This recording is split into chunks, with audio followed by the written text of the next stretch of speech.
Hello, everyone. Thanks for joining us again for another edition of the podcast. It's a big podcast because not only did I irrationally play my wildcard on Friday night, but we also have a rival of a FPL legend himself, Mr. CR7. So we're going to do a special edition, talk through what influence. I thought you were introducing me then. Special FPL legend.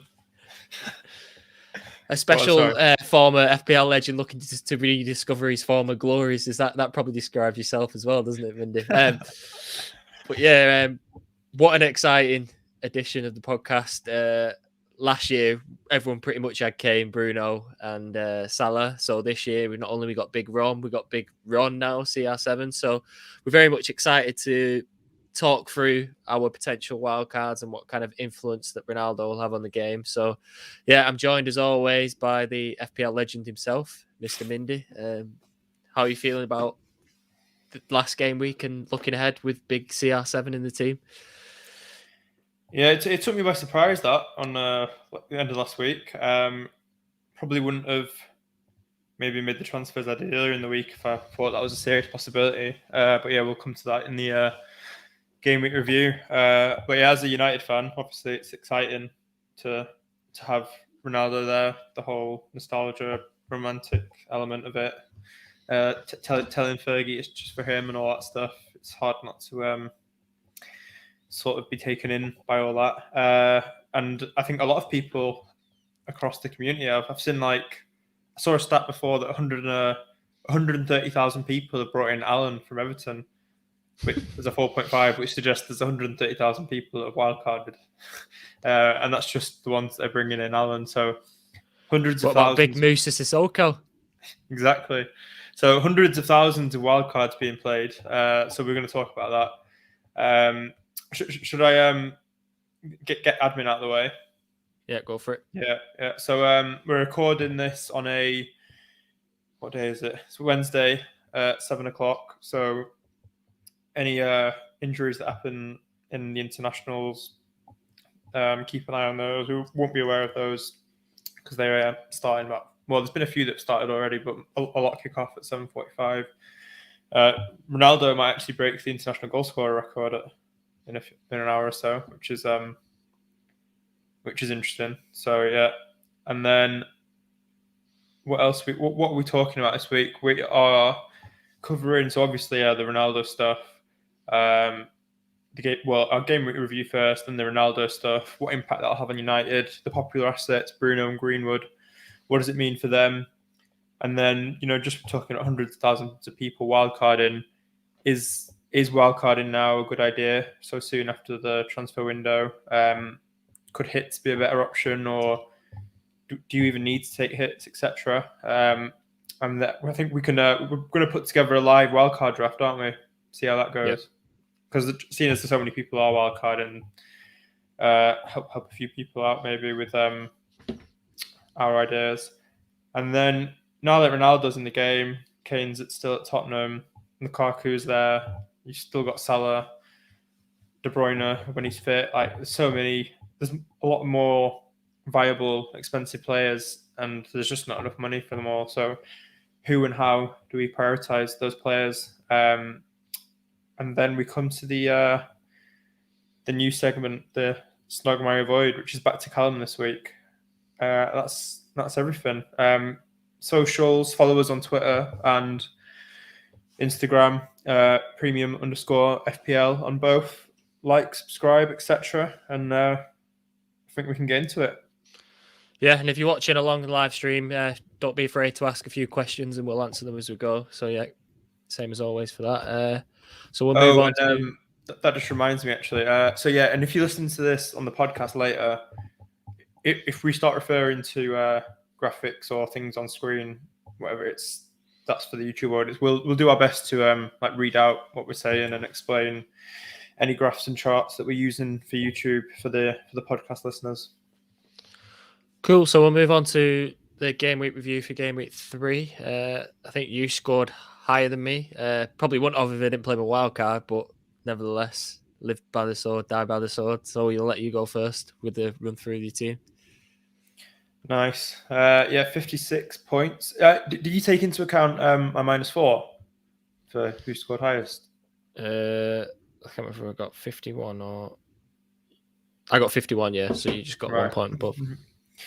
So yeah, my 3 moves were essentially to bring Lukaku in and to fix some of the issues out with Kane sort of seeming like staying and the injured out over Son, even though Son ended up playing, and the fact that I didn't have enough defenders to play last week, I decided to take that -4 to get Lukaku in. I wanted to have Lukaku captain for game week 4 against Villa at home, which is interesting now that everyone seems to be going for Ronaldo. But yeah, so yeah, made those moves. The Liverpool-Chelsea game was a bit annoying. Lukaku looked threatening in the first half before Reece James got sent off, which changed the game completely. But I think that it kind of showed that game how good the Chelsea defence is going to be this season. That, you know, even with 10, they just were well drilled, well coached enough to adjust and keep Liverpool to very few decent chances. Captain was on Antonio, which was kind of my saving grace for the week, I think. Otherwise, I would have been on a huge red arrow. I brought in Ben Rama for Son, who didn't get anything this game, but was still. From watching the highlights of the match today, I was reasonably impressed with the positions he was taking up. He seemed to be quite central and at the focal point of counter attack. So happy to have him now, and his value is still going up. Same with Antonio. So don't mind that transfer. And then I've brought in Luke Ayling for Ben White, who was dropping in price and had the COVID scare. And Leeds, I've got a bit of a fixture swing from now. Coming up after game week 4. They've got Liverpool at home, and then they've got a big fixture swing with lots of favourable fixtures. So I'm reasonably happy with my transfers and how it went. I think couldn't foresee the Ronaldo news, otherwise might have maybe done things differently. But can't complain. So 56 points. Overall rank is now 571k, which is down the red, but can't get green arrows every week. Better than the 2 or 3 reds I started with at the start of last season still.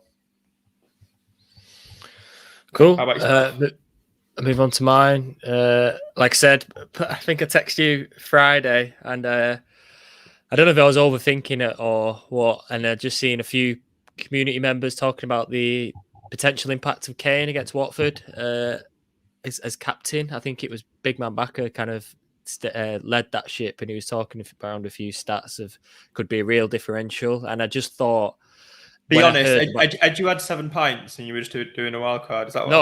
I hadn't drank. I hadn't drank. Right. I don't know how I found myself down this alley. I just thought, and it's worked out that way. Everyone's wild carding over the international. Well, not everyone, but there's a large percentage to bring in Ronaldo. And I just thought, if I can get in a week ahead of everything else and Kane gets a few goals, then you never know. And it turned out if Kane did get a couple of goals rather than Antonio, I know it's easy to say, then I would have been very well justified in what I've done. So FPL is such fine margins, isn't it? We know we've played it religiously now for a couple of years. So not every decision you're going to make is going to pay off, but potentially long term now, people started to play the wild cards, then it kind of shows that the decision wasn't too bizarre.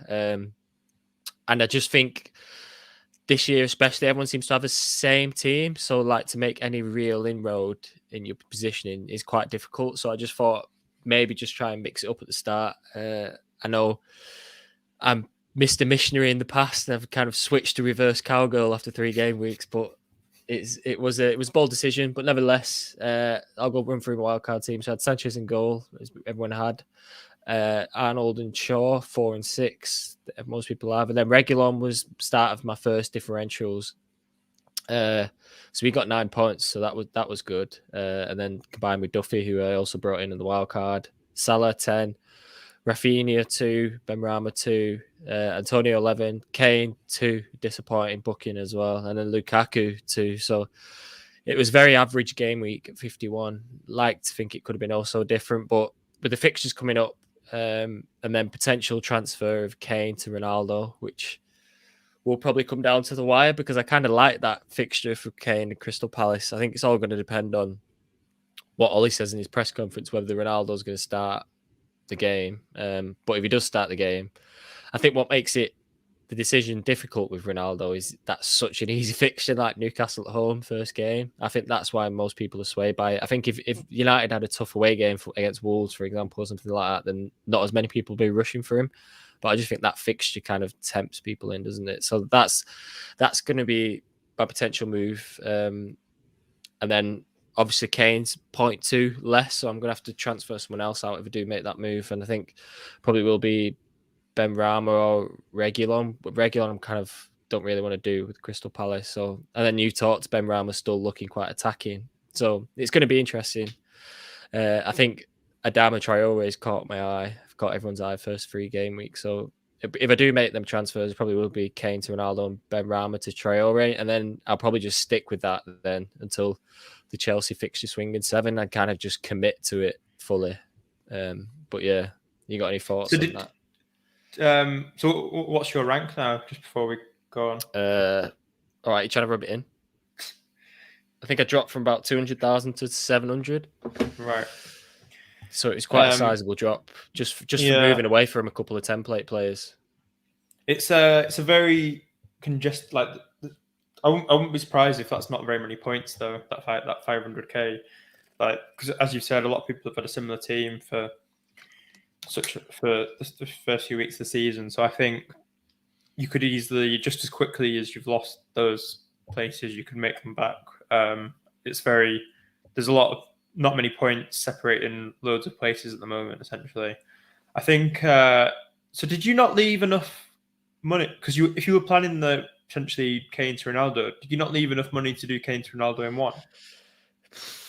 I kind of edged my bets that it was going to be 12 million. I was like, there's no way he's going to be the most expensive player for Kane. And then he came in. And there was a lot of people, it was going to be 12.5 or 12, wasn't it? And then, yeah, kind of fucked it really. But in a way... I think I said 12.5 to you. Yeah, you did. Yeah, but in a way, I probably... If I left enough money, it probably would have been Reguilon that got downgraded and he got 9 points. So it's probably worked out in a sense that way. So I can't begrudge it too much. But yeah, it was just quite tricky, as people are finding out now, to get Lukaku and CR7 in. So it'll probably come down to whether I'm going to captain Ronaldo at Newcastle. And if I'm not, then I probably won't make that change. I know Lukaku's up against Martinez for a Villa, isn't he? He's not against Martinez because of the quarantine after Argentina's game. So in a way, Lukaku might be the best captain. And if he is, I probably will wait a week to do the transfer and kind of eye up Adama in a game where he should be getting attacking points, because the first 3 he's looked good, but he's been in tough games, hasn't he? Yeah. It's an interesting one with Adama. He's ripping up all the chance creation and shot stats and just somehow not managing to do anything.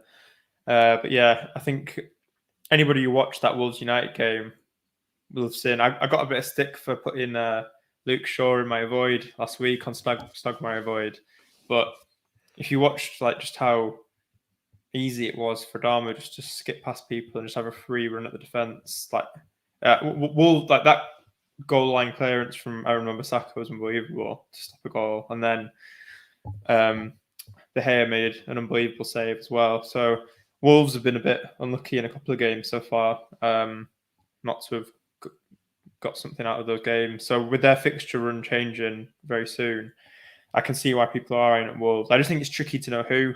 But yeah, we'll come to that in the when we put together our wildcard draft later. We can go more into that. Yeah, I think if I wait a week and I don't bring Ronaldo in, and then he storms against Newcastle, and then I have to, I'll probably downgrade Reguilon after that, because they've got 2 tough games after that. Probably get Semedo in. But if I do it this week, I'm pretty reluctant to get rid of him against Palace. So yeah, it's going to be interesting. So while we're here, should we just get into the Ronaldo chat? Yeah. So we're going to credit Sky Sports for this. Mindy sent this earlier. So this is his goal chart, as you'd expect. Some pretty phenomenal numbers, albeit he's gone a bit quieter over his time at Juve. I don't know if you could say 28 goals, 37 goals and 36 goals is quieter in a way, but when you look at them Real Madrid numbers, that was when him and Messi were fully flying, when it's 61, 51, 42, 54 was his last 4 seasons there. Yeah, if he puts up the same numbers as he did against Juve, pretty much everyone's going to have him, aren't they, after the Newcastle games if he scores? Yeah, just seeing that graph there is quite insane. I think one of the other graphs in that piece, so I'd recommend people looking it up. I think it's by Adam Bate for Sky Sports. Like the impact that Ronaldo can have at United. I think it's called something like that. I'll tweet it out afterwards after this. It's one of the other striking things that it shows is just that I think apart from 1 year since he left United, he's comfortably been the higher goal scorer of the United stock goal scorer every season since he's left. Just kind of shows that he is still gonna have an impact. He's gonna be the number 9. I think Greenwood's gonna move. He'll have to move because Ronaldo can't really do the wings anymore. So I think it definitely lessens Greenwood as an option now. I don't know if I'd get Greenwood now. Would you? No, not now. Not if you're committing to Ronaldo. I think if you've got him, then definitely hold him and see what happens. But if I'm going to make a United transfer in attacking position, it's going to be Ronaldo, I think. Yeah, and I think everyone's sort of come to this conclusion already, but Bruno's the one to go, isn't he? Definitely. I think there's already been some corners taken off him by Greenwood in some of the games so far, and Ronaldo's going to take pens surely. So that's 2 routes to points which he regularly profited from last season gone. So yeah, and you don't really want 2 12 million plus assets from one team. Like you kind of want to spread like premium players around, so you've got captaincy cover. So it just doesn't really make it's a bit of a non-starter really having both of them. So yeah, I think Bruno's pretty much done for most people as a fantasy option now. Pretty funny making these conclusions after 3 weeks, but yeah, if he does take penalties, well, done for now. Done for now. Yeah. I think I just can't see Bruno keeping penalties at all. Not when the big man's. He might keep free kicks potentially, but then when you got the size of Ronaldo's ego, it would be pretty interesting. But then if we talk about free kicks, if you look at his goal map for Juventus last season, unless that one just outside the free kick, he obviously didn't score any free kicks, but it just shows you how he's kind of the player that left United getting all them goals, like screamers running down the wing. That's kind of gone now, hasn't it? It's all about instinct in the box, clinical finishing, and as an FPL player, that's almost better than what he was before in terms of he's going to, like, his literal sole objective is to score goals, and as an FPL player, that's exactly what you want. So arguably he's a better asset than what he left United if he does start to fire right from the get-go. Yeah, so just for the podcast, people listening back on the podcast, the graphic we've got up at the moment just shows where Ronaldo's goals were scored from on the pitch. So essentially, that looks like half of his goals for Juventus were almost within the 6-yard box. So yeah, with what Callum's saying, he knows where to be a poacher now, and it looks like just one goal from outside the 18-yard box. Is that? And that's there's like one just on the edge, but there's one just out here. So and that kind of shows why it's going to be Greenwood moving to the wing, and Ronaldo's just going to be the number 9. The only thing I wonder about, which is like a slight thing, because Ronaldo is obviously obsessed with the Champions League. He loves getting the goals in that competition. I wonder if there might just be like the odd game in the Premier League where maybe he comes off 60, 70 mins some week, like the odd week before a big Champions League game, just to make sure he's fresh for the Champions League. I don't know. It's really hard to say. As you say, we need to listen to what Ollie says and how he thinks he's going to play him. I guess what goes against that is just what a specimen he is fitness-wise and how he looks after himself. He's probably not going to have the same. He's not going to need rotating as much as Cavani did, for example, last season. You'd think. No, and just on that rotation for the Champions League, I think if United start to get a few wins in the Prem, then the Prem.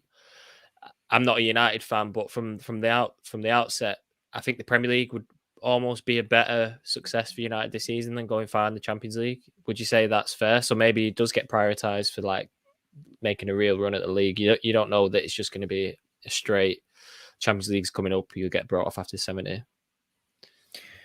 Yeah, but I think what I was referring to kind of was more just like Ronaldo's ego. You're talking about his ego, and he's obsessed with his own personal records as well. Like if Messi starts knocking a few in for PSG in Champions League, he's going to want to still. Yeah. He just loves getting every single individual accolade he possibly can. So yeah, I don't know about that. It's hard to say, speculation, but yeah, it's just something to think about. Is there one more thing to I could show? be wrong, but I don't think rotation would be the worry for me for Ronaldo. Right. I could be wrong, but like you say, he's going to want to play every game. And this last one just kind of echoes that point of the previous graph. Percentage of shots from inside the 6-yard box is as high as 11% last year. And then when you hark back to 09-10, was that his last United season potentially? It was down at 1%. So it's gone up. It's gone up 10% since he last was at United. So that just shows the transformation as a player that he's going to be this season compared to the one that left Old Trafford. Yeah, I think any games, like most home games, especially if there's not a Champions League fixture like next to it, he's right up there for captaincy potential right off the back of this, isn't he? Which is why I think that's why so many people are wildcarding just to get him now. Yeah, and like you say, the international break might almost help our decision making if he plays he's starting tonight.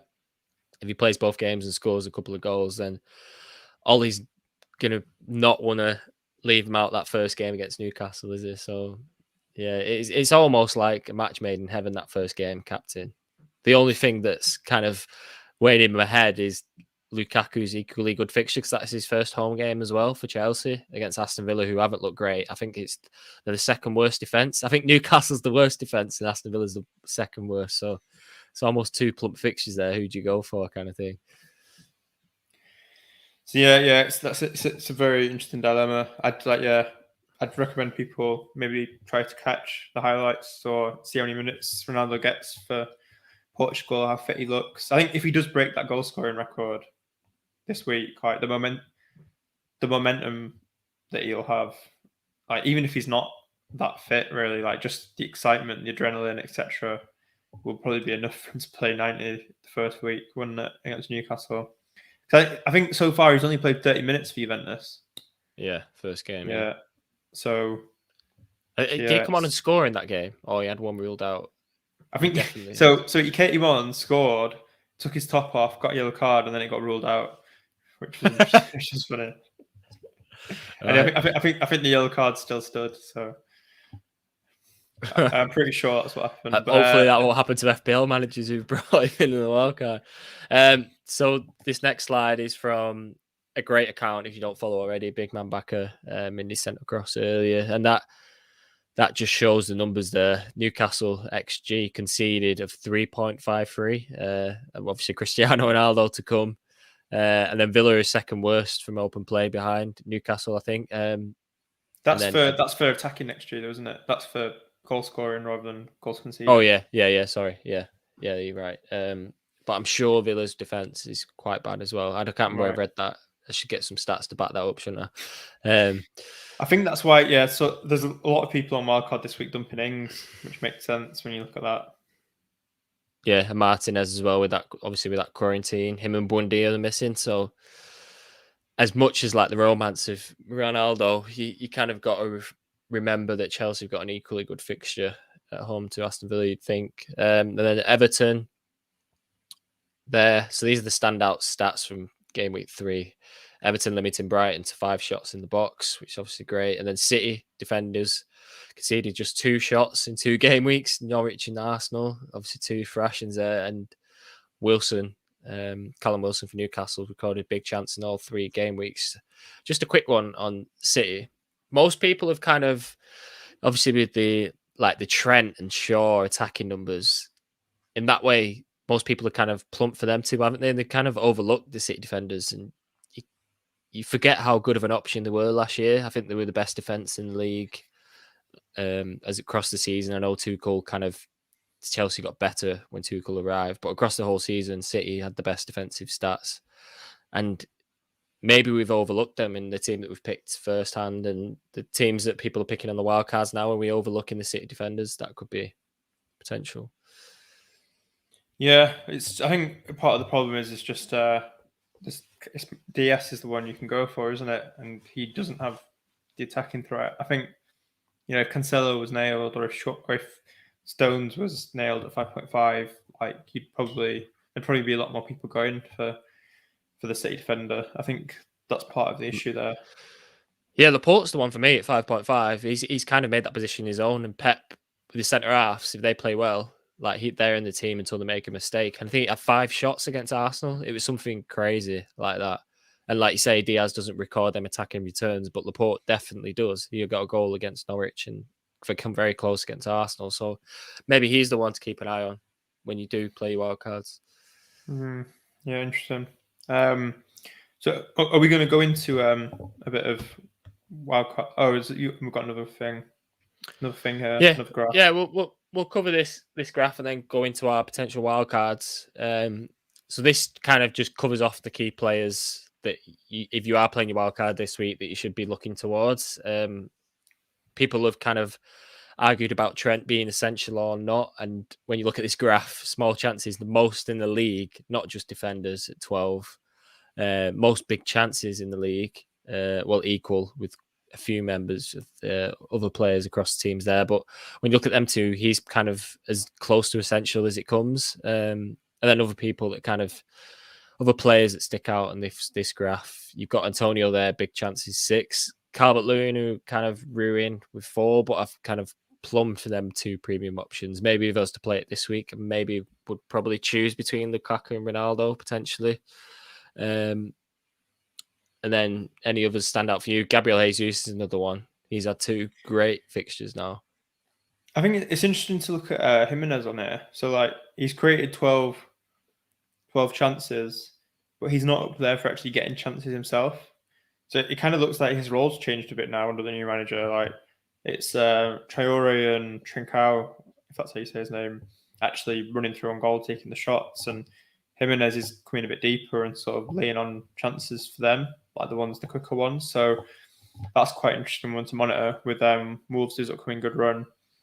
And then, yeah, as you say, Trent Alexander-Arnold having 15 chances created over 3 weeks is incredible. And the fact that Liverpool are a decent defence and can get a clean sheet against almost anyone, and then with him having that threat of attacking return in any game, it does make it very hard to sort of go without him. I wouldn't be looking to cut that corner and go for someone else from Trent to get Ronaldo money. I don't think I would do that with this evidence. And then, yeah, I think we've spoken loads about Antonio in other episodes, and he's just continuing to look strong. So we won't cover too much on him, but maybe a mention for Calvert-Lewin there. 4 big chances so far, and his points so far have come from penalties. But if Everton keep performing well, and the momentum's building under Benitez, he's going to start scoring from open play soon as well, you'd think. The only thing to mention on Calvert-Lewin is that currently I think he's withdrawn from the England squad, and it's a different injury to what he first had in pre-season. I think it was a toe injury in pre-season. Now I think maybe it's some sort of muscle thing. So that's something to monitor. I think a lot of people are doing Ings to Calvert-Lewin at the moment, so something to keep an eye on. It's a bit annoying that because you might not actually know. I remember we didn't actually know if he was going to be fit for Gameweek 1, and then Benitez just played him, even though nobody thought he was going to be fit. So I don't know whether it's just a thing he's going to do and be vague with Calvert-Lewin all the way through the season, which could be annoying. But the same thing happened Game Week 3 actually, because I brought him in for a 4-point hit. I think it was him, Greenwood, and Ben Rama. So obviously him and Greenwood scored, and I didn't have nothing. But the same thing happened on the eve of the game. Benitez said that he probably might not make the game, and he ended up making it. So that kind of swayed my mind when I was playing the wild card as well. So yeah, it's one of them where he might just tease it every week, and obviously this muscle injury is different, but with the toe, it might just be something that he can just play with throughout the season. Yeah, it's kind of off-putting. I think the price he is now, he's gone up twice already, hasn't he? So he's like 5 million more than Antonio, and he's not a player you're ever really going to captain. So he's in that price bracket where he's like a bit more than all the budget strikers that are performing. And if you look at the midfield options at the moment that are performing, Damari Gray, like people looking at Traore, you've got Benrahma. A lot of them, if you look at their value, their points per million, if you compare it side by side, you kind of it sort of favors maybe having the 3-5-2 and having like one premium up top or two premiums and Antonio or something like that rather than having Calvert-Lewin. I don't know if you've got any thoughts on that. Yeah. It's probably one of them where Calvert-Lewin, a bit like last year, just tick over, won't he? Get a goal if he gets a goal every game or a goal every other game. He's probably quite justifiable at his price, just over 8 million. There's two names who appear on three of these graphs: small created, small chances, big created. Mo Salah's one. Who can you guess who the other one is? Well, I'm looking at it, so I shouldn't even have to guess. But Adama Traore. So small created 8, small chances 10, big chances 2. Yeah, and then big created is not on there, but yeah, that, like you say, the stats are kind of building towards him, isn't it?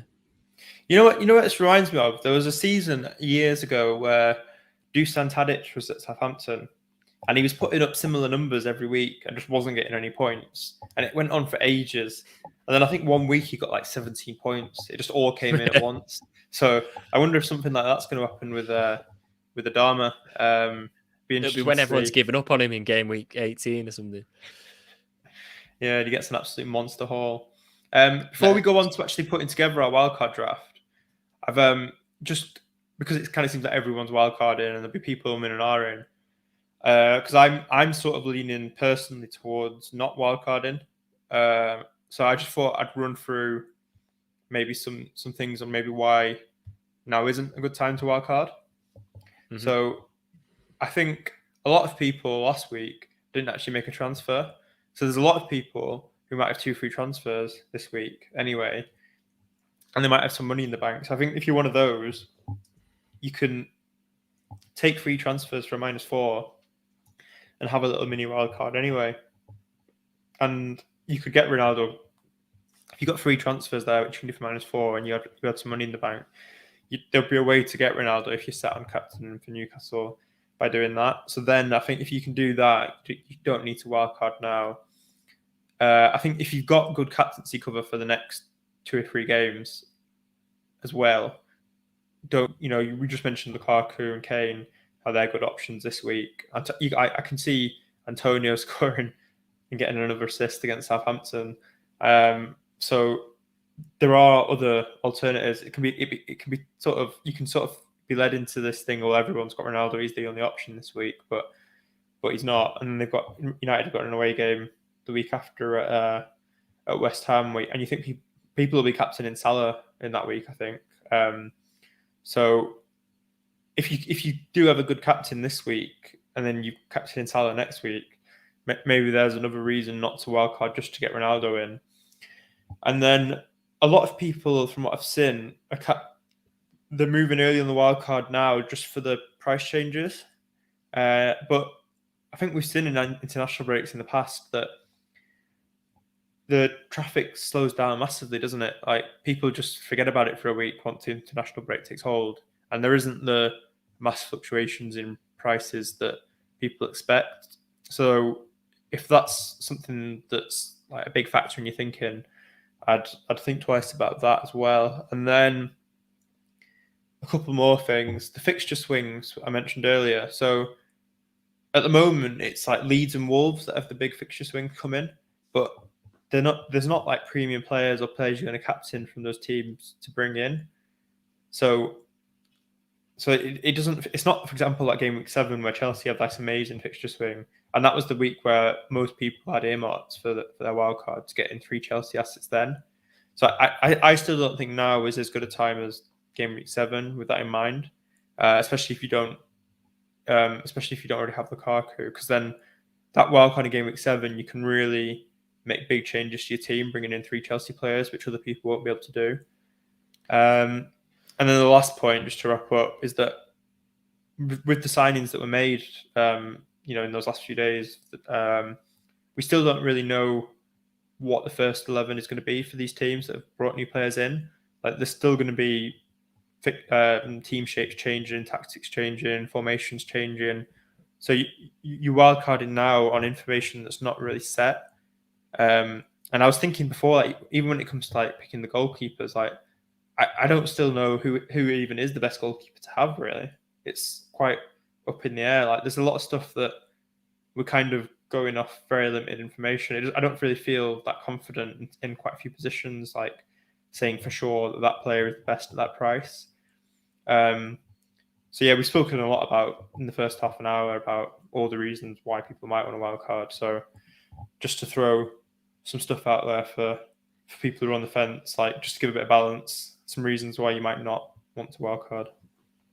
Yeah, no, fair enough. I can kind of see merit to it both. I don't really agree with people kind of saying why you're playing the wild card so early, and then I don't agree with you got to play a wild card with Ronaldo. Well, I've got to be pro because I've played it, and I actually looked at the fixture swing that people talk about in 7, and there's only really Chelsea who have like a great swing. City's comes just after that. I think Liverpool have consistent fixtures up until then. United's good fixtures come now before 7, so I kind of see merit to them both. I think some decisions in my wildcard were good. We're taking Bruno out ahead of that, kind of worked out because people were taking him out anyway. I think the only thing that worked against me was Kane not scoring. Antonio did. I think if that flipped, it would have been completely different outlook on my team now. And I probably don't regret playing it. I can kind of, in some ways, probably don't have enough data yet to kind of see who the great players are. And obviously Torres coming from nowhere last game, it kind of proved that. So I kind of see merit to both, and I totally get what you're saying. But it's a good point, actually. We've not mentioned Torres.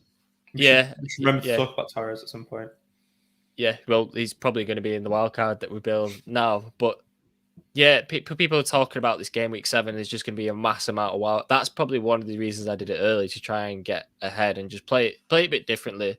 Because obviously coming back off the back of 2 top 5k finishes, not to big myself up again, but I think if I played it safe again this year, it would have been quite difficult to do it again, because it's obviously a difficult one to do now with almost 8 million players. So I just kind of just went a different way about it, getting them 2 premium strikers in. But time will tell whether it was the right decision. Yeah, fair play. So yeah, we're gonna now put together a wildcard draft, seeing as so many people are. That's what they're doing with the international break. Should we start from the forwards and work backwards? Yep. You can probably leave Antonio there, can't you? So I reckon if I was playing it now, a week later with an extra week data, it probably would be Antonio Calvert-Lewin and then a premium, would you say? Would you go along with that, or would you have your 2 premiums? I'd actually, I was talking up like how the values in midfield, etc. before, like Calvert-Lewin compared to, Benrahma, etc. The value doesn't necessarily hold up. Like with Diego Jota now also being an option, with Firmino potentially being injured, like Jota's going to be the number 9 for Liverpool for a few weeks, you'd think, at 7. When you compare Calvert-Lewin against those midfield options, those goal-scoring midfield options, and they get an extra point for a goal, they get a point for a clean sheet.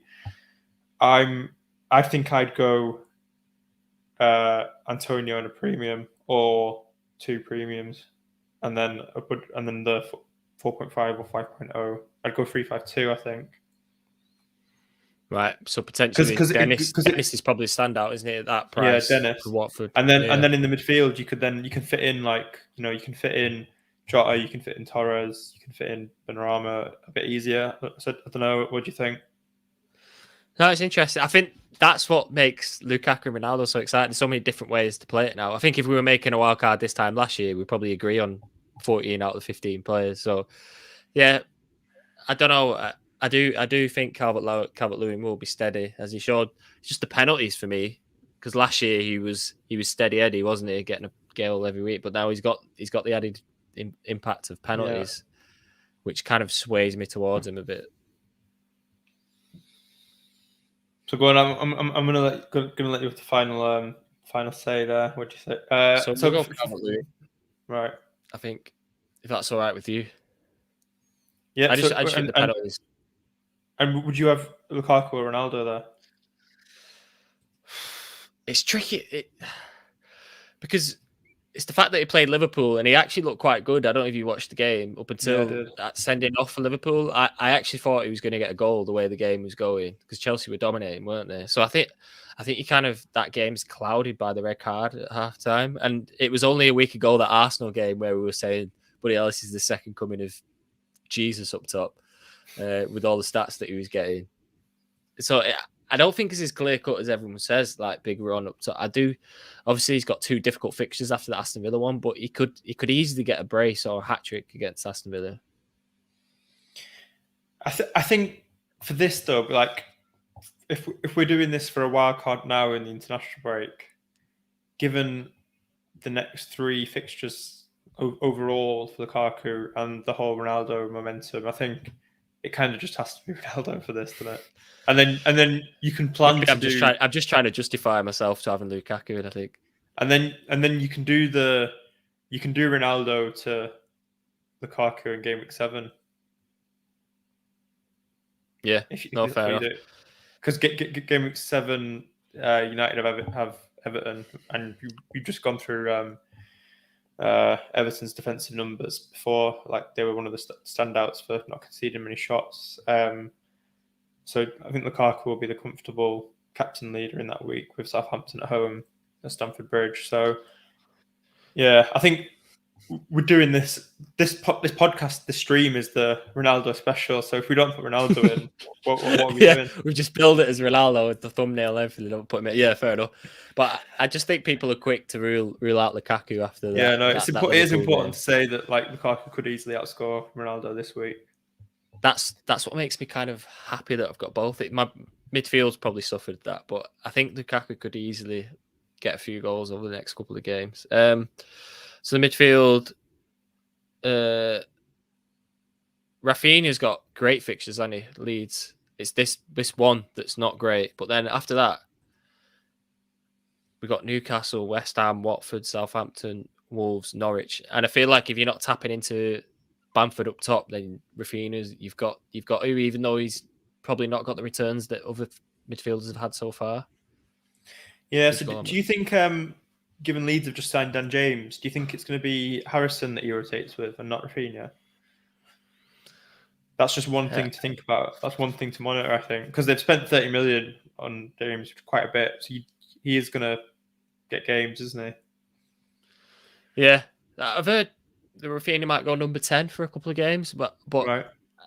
But he has played right wing predominantly for Leeds, and I think throughout his career. So I think Callum's people just sources. Is that Callum's Sky sources? I think people just putting two together because he's a creative player, but it's not necessarily. Yeah, it's like a Mahrez going in number 10, isn't it? It's not as straightforward as that. So it's an interesting one. For me, whenever I watch Leeds, he is their best player. So like, if you're rotating your best player, it doesn't make sense. But Dan James's position is down the right, isn't it? So yeah, it's an interesting one. Would you be worried about his minutes then? No, I do think he is going to keep playing. It's just thought it was something worth mentioning because there's other players around that price, like Traore, etc., where you don't even have that worry at all. So I'm keeping him in my team, and I think if I was wildcarding this week, I would keep Rafinha as well. And then from what you were saying, from what you were saying earlier with the Firmino news, Jota pretty much matches Salah, doesn't he, when he's playing in terms of XG and XGA? So I think if Firmino's out for 2 weeks or more, that's probably a no-brainer having Jota in. Yeah, because it's supposedly a hamstring, isn't it, for Firmino? So I thought Robertson was going to be out for a few weeks, and it turned out just to be 2. So you never really know these Liverpool players how quickly they recover. But you'd think with a hamstring it would be at least 2 to 3 weeks. So like having the number 9 from Liverpool for 7 million as a midfielder, it's like a bit of a cheat code for a few weeks, I think. I'm on the topic blocked. I'm actually blocked because there'll be a lot of people who don't wildcard this week. That is, I think that's a swaying factor for some people, for people who've got Simicast, because you can't get Jota even if you wanted to, because you've got 3 Liverpool players already. Yeah. So yeah, it's a way to sort of steal a march on some people there. on the topic of cheat codes, number 9's up top for a good team. But Ferran Torres, I know Mark, FF Scout Mark, if you watched the watch along, please, that was barbaric, and that was summed up FPL in a nutshell. Because I knew it was coming, I think everyone did. I think they had the record most watch alongs because they were just.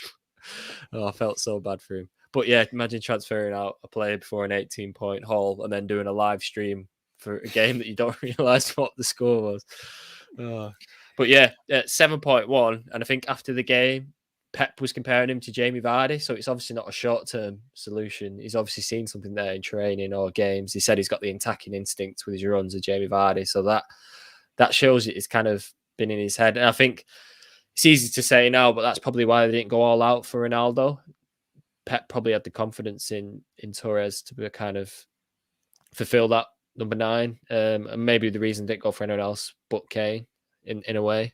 So I think if he does stay that number 9, I think obviously Leicester's next, and their defense is pretty ravaged, isn't it? And then they got Southampton after that. We know how poor their defense is, and then it's the Chelsea and Liverpool one for me. So because I played my wild card early, I'm probably going to watch these two, and then watch the Chelsea Liverpool, and then probably make a move after that. But I think if you're playing your wild card this week, those two fixtures are lovely to have for Man City forward.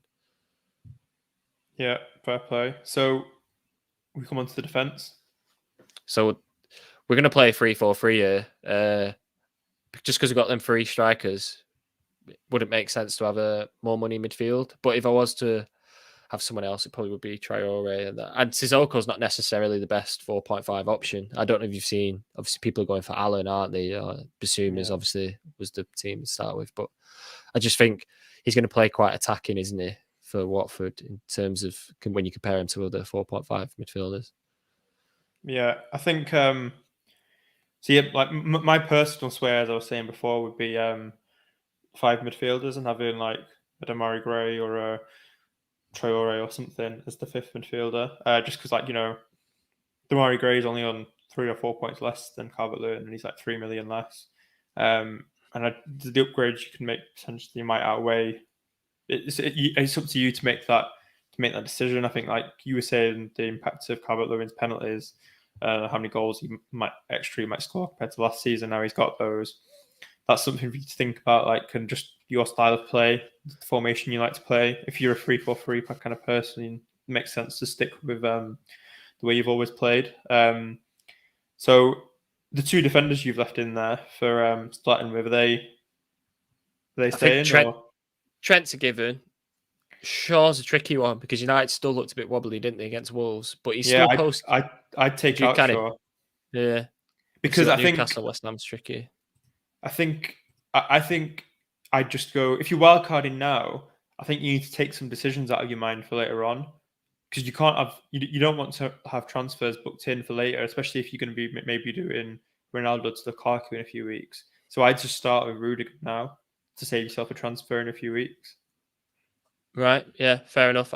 My decision behind it was keeping Shaw was just, I can have that book transfer in the back of my mind, but it gives me a few game weeks to kind of work towards that. But I can fully see doing it now. And because if you get an injury somewhere else, and say for example, if with this team, like, you might need to take out Jota in a few weeks if Firmino comes back, Torres might suddenly not be playing up front or getting 20 minutes. So I think if you've got a couple of those risks elsewhere in your team, you kind of want to make sure with a lot of your other positions that they are just locked in for a good number of weeks and you don't have to worry about them. Because otherwise you'll be wildcarding into a team where you might need to make another wildcard, if you see what I mean.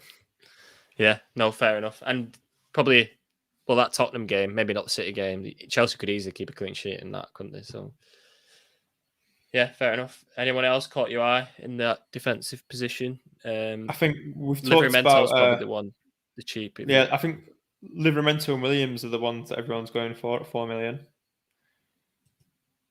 I saw something before. Hang on, let me just see if I can quickly bring it up. I think they rotate quite well, like those two.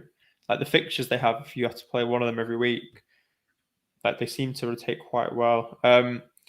While I'm finding that, for the 4.5 mid defender, I'd go for Luke Ayling. Just, we've talked about Leeds' fixture swing after the Liverpool game. So I'd say him for one of the slots as well. Have you any thoughts on that? Yeah, there's not too much knocking about, is there, this year at 4.5? I think that's why so many people have been swayed by that 4 million. He's probably the standout. There's not too many exciting options, is there? Might change when is Lamptey still 4.5 or is he 5 now? But you're attacking fullbacks, it's few and far between at 4.5. So I'm happy to go with that. The only problem having Ayling, it would leave us with 4.2 for a goalkeeper. So we've got a cut value somewhere, unfortunately. Oh, really? See, this is where I think so. In the draft I put together before, when I was just quickly knocking something together. So just to try something, change Calvert-Lewin to Dennis from Wolves, not Wolves, Watford, and then put in like Traore or Damari Gray, whoever you fancy for Sissoko. I think I'd probably edge towards Traore if I was gonna. Yeah, cool.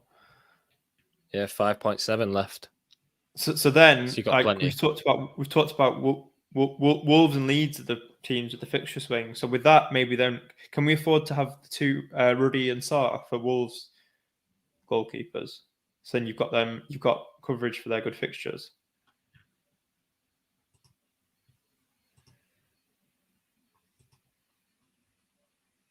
Yeah, 0.2. So just click on Wolves' goalkeeper. What are their fixtures? Just to clarify why we're going for them.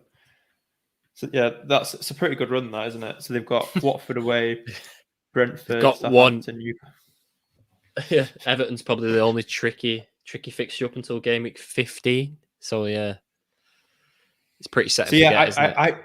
I think, like with everything I was saying before about Calvert-Lewin, you aren't going to captain him for the points he's. If we say he gets a similar amount of points to last season, maybe a little bit more, there's midfielders for less that I think they can match him, and it just means it's a bit more balance to the defense and attack here with having it like this. I don't know what you think. Yeah, no, it's an interesting debate. Like I said, if we're going to play a team that with Calvert-Lewin, you probably would have had to get a Duffy in as your final defender, so you would be rotating 3. You would probably rotating Williams, Livramento, and Duffy as your third defender, aren't you? Which isn't ideal. And I'm not sure Duffy, like Veltman's back now, and I'm not sure Duffy's that nailed on still, because he wasn't like he was out on loan last season. I think injuries have meant he's come in and done well and he's kept his place, but I think he could equally just lose that place as easily as it came with the options they've got. Say for example, when Dan Burn comes back for injury, etc. Yeah, fair enough. The only other suggestion would be to put Semedo in and then get a 4 million goalkeeper rather than Ruddy. When you look at them fixtures, that could be a potential way of doing it. Yeah. But yeah, we've both got similar thoughts, haven't we? It's just that fact. It's just whether we 3-4-3 or 3-5-2 that you're going for. But hopefully, us talking through that is like giving people some food for thought on what they want to do. I do think there's a lot against playing wildcard this week, but when you kind of put the team together, you're moving away from players that everyone's got, and it does make it a bit more exciting to play. I don't know about you, but yeah, I see merit in both. To be honest, I don't think you should be like, oh, game week 7 when the wild card hits, that's when I go. Like, I don't think you shouldn't be that strict with your FPL play. Because I don't think you can probably finish in your top 50k, top 100k if you're doing that. But the players who kind of finish regularly at the top, they're making pretty cutthroat decisions. So it's like Mark last week when he brought out Torres, for example. Obviously, a great FPL player. It doesn't go against him that week, but he'll make that decision 10 times and 7 or 8 it'll work. So yeah, it's interesting. What makes it great, and the added premiums this year makes it very exciting. So yeah, I think if I didn't already have Lukaku, I took a -4 last week to bring Lukaku in to captain him against Villa at home, and we've said that Villa they're not going to have their keeper, Martinez kept them in so many games last season. They've not looked great, so I do think that I'm just going to stick with what I've got. I'm going to hide behind the sofa watching United against Newcastle, and Like, I know I'm maybe praying that he comes on in the second half for a standing ovation from the crowd and a big welcome sort of thing, or I'm just gonna have to take that chance. Maybe just hope that it ends up being quite close, the points between Lukaku and Ronaldo. I think so. My current thinking is to get Ronaldo in game week 6 when we have Aston Villa at home. Yeah, I've just brought the fixtures up there actually. So yeah, game week 6, Aston Villa at home. Yeah, so you got 4-5, and then Villa, Everton, Leicester, and then obviously they run into a couple of tricky ones, Liverpool and Spurs. But then, I'll probably switch towards Kane then, looking at that. But yeah, we'll talk about now actually. So our premium planning segment, we'll talk about captains. So moving on from Wildcard. Obviously this week it's probably straight up. We've got one more podcast to come, haven't we? Like for next week, where we'll do the. Should we? We could do that next week. We'll have nothing to talk about next week, maybe. We've got nothing left. All right. And yeah, like we might have a bit more information then. We'll know if Ronaldo scored like 4 goals over the international break and all that stuff. It might change what we think. Cool. So I'll run through our Snog, marry, void before we finish, because we're conscious that we've almost run up to the hour mark. We'd like to keep it to an hour. So if you've not watched previous podcasts, this is a new feature that we've done this year. Snog, marry, void. So it's hold, buy, and sell. Buy, hold, sell. Sorry, that way around. So obviously buy, Snog, marries, hold, void. Basically, Callum's really horny and he's a bit of a freak. So he was obsessed with bringing this segment into the show. Well, you brought it to every planning meeting, Mindy, so I had to just I'm like, all right, okay. So yeah, so without any further ado, who are you snogging?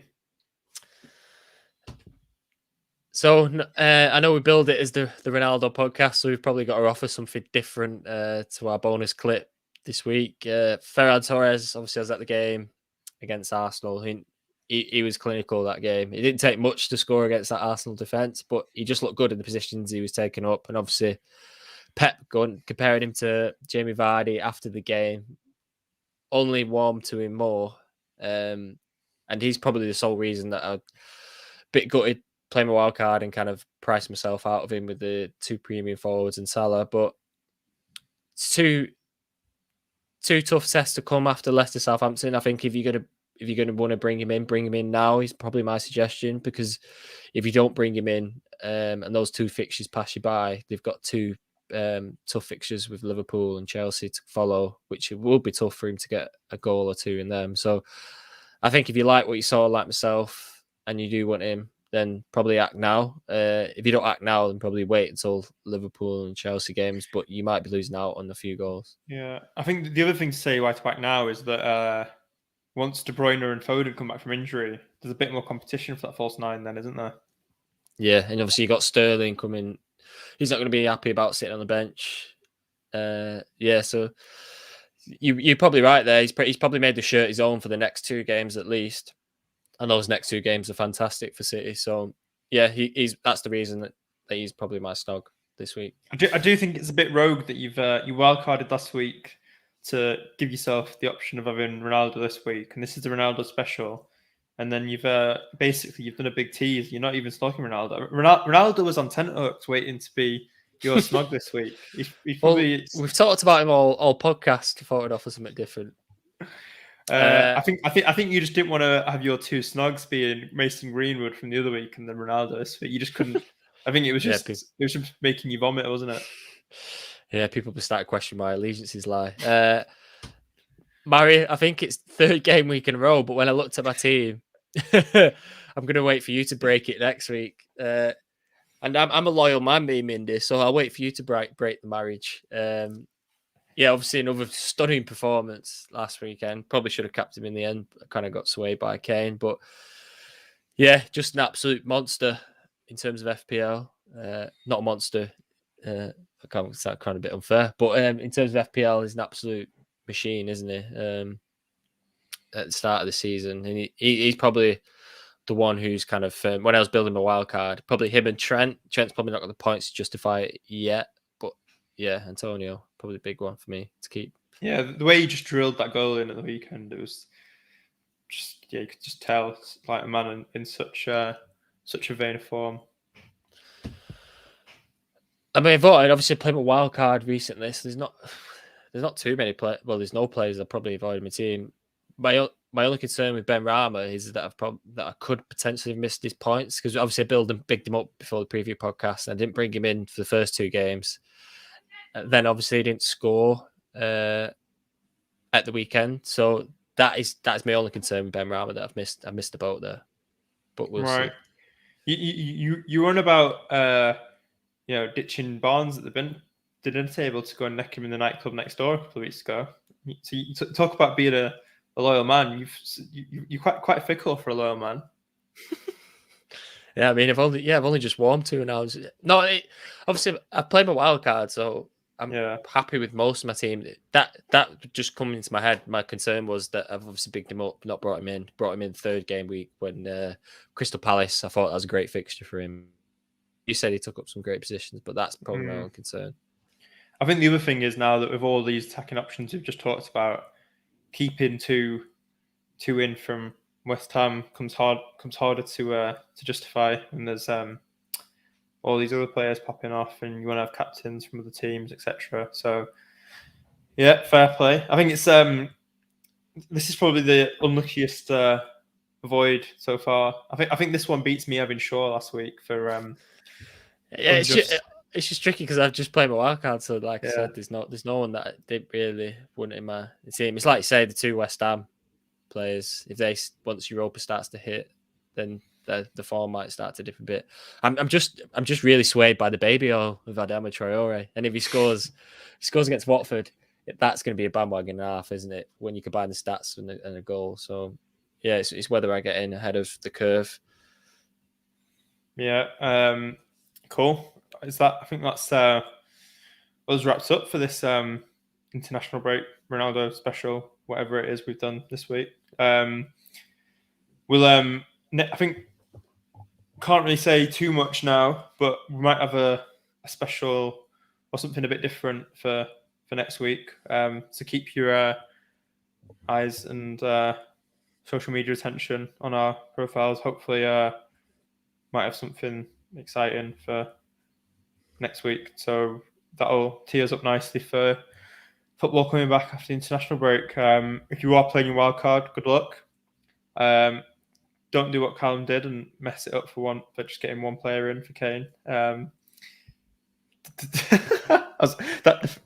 facial reaction there, that was just hoping for a little bite. Time will tell. On Sunday, I felt terrible, but I kind of, looking back on it the past few days, like obviously taking Bruno out and stuff, it was literally a Kane goal away from a good decision. So can't be too worried. Right. And then did anything come in question wise before we end it? Or no, nothing this week. Just a few comments, but no actual questions. Just a lot of people talking about the wild cards.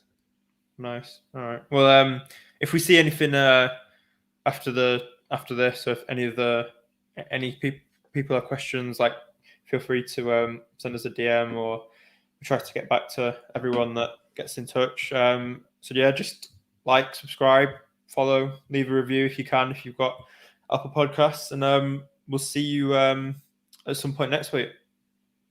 Yep. See you then.